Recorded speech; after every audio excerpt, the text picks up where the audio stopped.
फूटा घड़ा। बहुत समय पहले की बात है। किसी गांव में एक किसान रहता था। वह रोज भोर में उठकर दूर झरनों से स्वच्छ पानी लेने जाया करता था।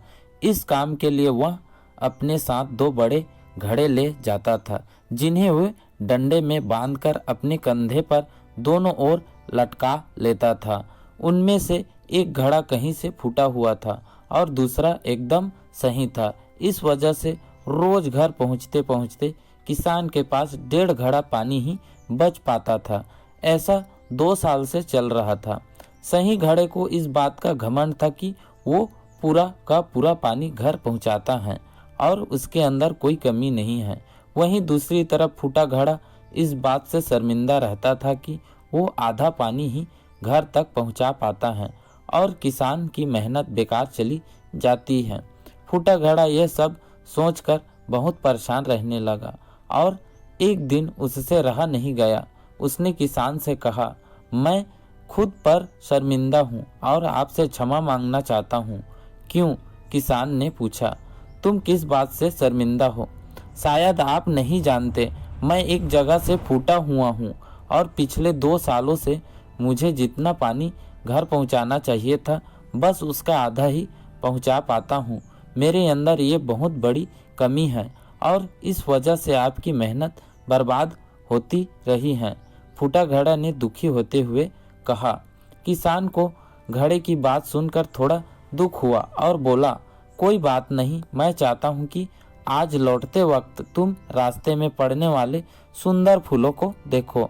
घड़े ने वैसा ही किया। वह रास्ते भर सुंदर फूलों को देखता आया। ऐसा करने से उसकी उदासी कुछ दूर हुई, पर घर पहुँचते पहुँचते फिर उसके अंदर से आधा पानी गिर चुका था। वो मायूस हो गया और किसान से क्षमा मांगने लगा। किसान बोला, शायद तुमने ध्यान नहीं दिया, पूरे रास्ते में जितने भी फूल थे वो बस तुम्हारी तरफ ही थे। सही घड़े की तरफ एक भी फूल नहीं था। ऐसा इसलिए क्योंकि मैं हमेशा से तुम्हारे अंदर की कमी को जानता था और मैंने उसका लाभ उठाया। मैंने तुम्हारे तरफ वाले रास्ते पर रंग बिरंगे फूलों के बीज बो दिए थे। तुम रोज थोड़ा थोड़ा कर के उन्हें सींचते रहे और पूरे रास्ते को इतना खूबसूरत बना दिया।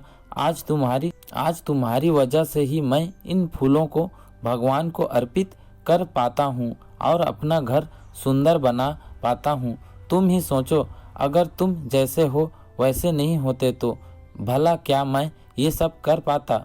दोस्तों, हम सभी के अंदर कोई न कोई कमी होती है, पर यही कमियां हमें अनोखा बनाती हैं। उस किसान की तरह हमें भी हर किसी को वो जैसा वैसा ही स्वीकार करना चाहिए और उसकी अच्छाई की तरफ ध्यान देना चाहिए। और जब हम ऐसा करेंगे तब फूटा घड़ा भी अच्छे घड़े से मूल्यवान हो जाएगा।